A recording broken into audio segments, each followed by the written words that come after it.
My name's Aaron Massey from MrFixItDIY.com, and welcome back to another episode of Homeschooled, the do-it-yourself show where I teach you how to be a little bit handy by fixing some things around your house and hopefully save you a little bit of money in the process.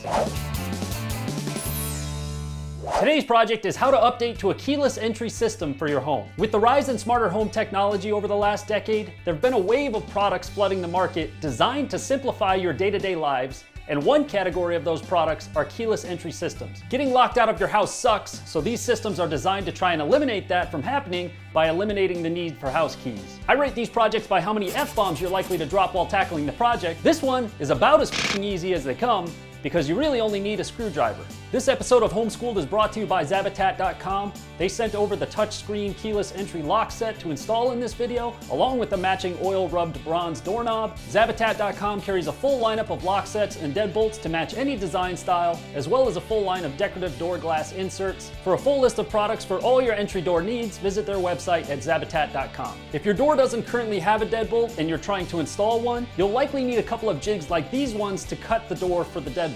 Now, I'm not going to go through a great amount of detail on that in this video, but the basics are that you place the jig on the door and use a hole saw to cut out the holes for the lock and then chisel out the mortise for the strike plate. To get started, first we'll remove the old deadbolt and doorknob from inside the door with the screwdriver and then set them aside.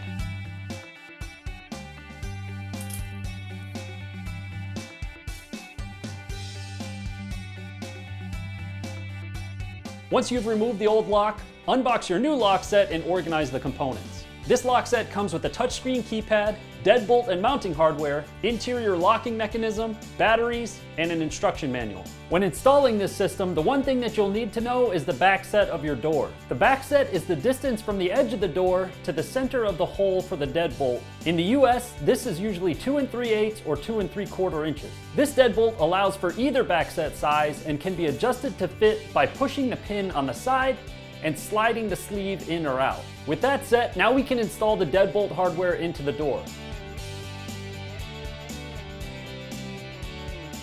Next, install the new touchscreen keypad and make sure the wiring passes under the deadbolt. Make sure the deadbolt is in the horizontal or unlocked position, and then remove the interior mounting plate from the locking mechanism and attach it to the keypad with the long set screws, making sure the wiring stays off to the side in its position. Before tightening fully, make sure the keypad on the outside of the door is plumb to the door edge. Next, remove the battery cover on the interior latch and then attach the wiring harness to the back of the latch. Mount the latch to the mounting plate, making sure the latch pin slides into the horizontal slit in the deadbolt. In this case, there are 2 mounting screws that attach behind the batteries and 1 at the bottom.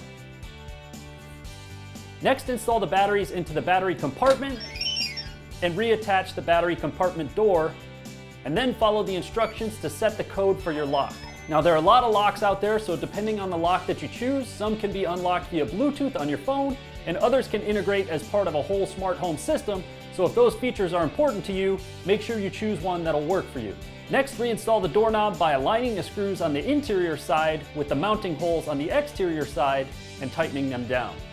Add the collar and the doorknob to finish. Lastly, remove the old strike plates from the door jamb and replace them with the new matching ones. And finally, test the door and make sure that the lock and everything is working properly.